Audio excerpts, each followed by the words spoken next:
¿Alguna vez alguien se ha encontrado en una situación en la que ha pensado, ¿necesito un milagro? Es una pregunta que, de una forma u otra, nos toca a todos.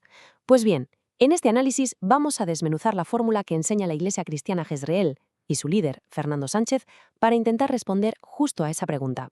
Lo que vamos a hacer es meternos de lleno en la estructura específica que enseña este ministerio. Ojo, todo lo que vamos a ver está basado únicamente en sus sermones públicos y en los testimonios que comparten.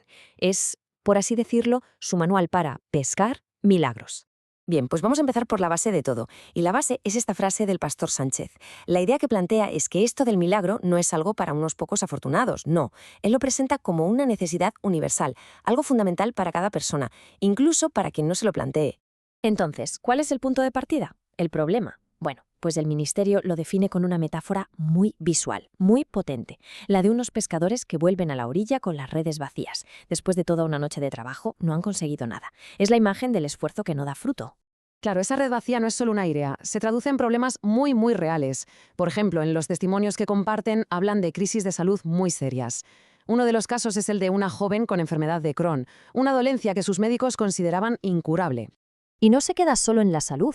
Otro ejemplo muy tangible de esa red vacía es la pobreza extrema, la ruina económica total. En sus relatos aparecen historias de gente sin hogar, gente pasando hambre, situaciones límite.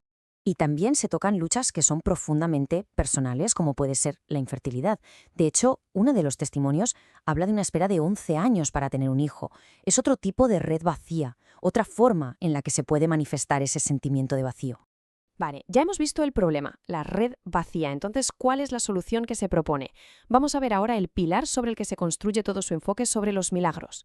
Lo primero es entender qué entienden ellos por milagro. Y la verdad es que su definición es muy directa. Nada de conceptos abstractos o complicados. Para ellos un milagro es, sencillamente, la intervención de Dios sobre un problema. Así de claro. Y aquí está la clave de todo, el eje central de su mensaje. Según enseñan, los milagros no son casualidades ni hechos aislados.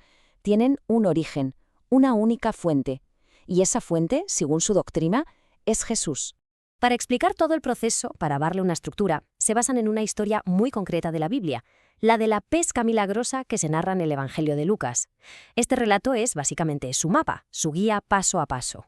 Venga, pues vamos a la parte práctica, al cómo se hace. ¿Cuáles son esas condiciones, esas acciones y actitudes que según esta enseñanza hay que cumplir para que se dé un milagro?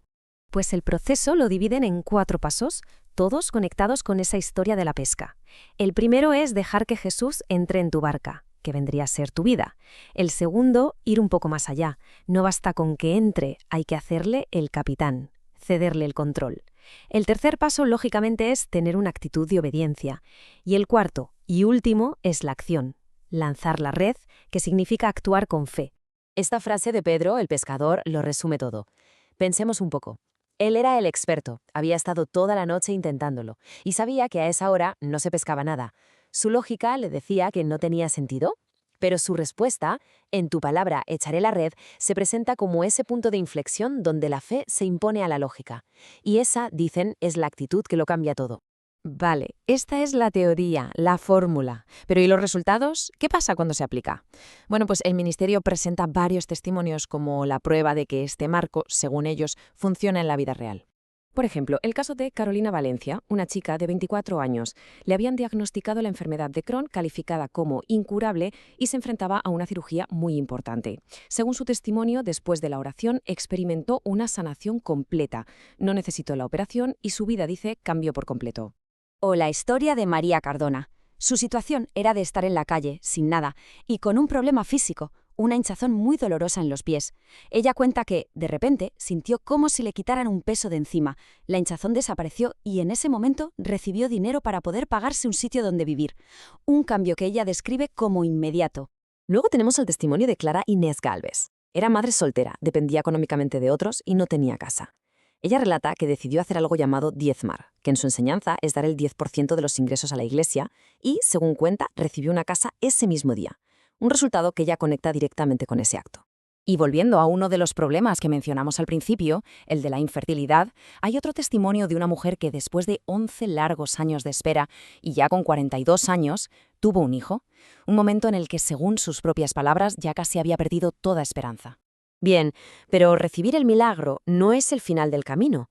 Según lo que enseña este ministerio, hay un propósito que va más allá del beneficio propio. Hay un objetivo más grande.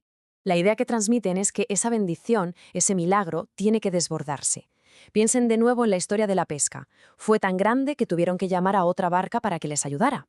Pues la enseñanza es esa. Los milagros se reciben para compartirlos, para que impacten a más gente. Y esta idea la resume el propio Pastor Sánchez con estas palabras. La misión, como él la describe, es salir a la calle. Que la iglesia no es el edificio, sino la gente. Y que el foco tiene que estar fuera, con los que tienen necesidad. Y de esta forma todo vuelve al principio, a la metáfora de la pesca. El objetivo final es que la persona que ha recibido su pesca milagrosa se convierta ahora en alguien que ayuda a otros a lanzar sus redes. Se completa el ciclo. Al final, después de ver todo este marco, la pregunta que queda en el aire es esta. Los testimonios y las enseñanzas que hemos explorado aquí ofrecen una respuesta, claro, pero la reflexión final sobre dónde se cruzan la fe, la lógica y la necesidad queda abierta.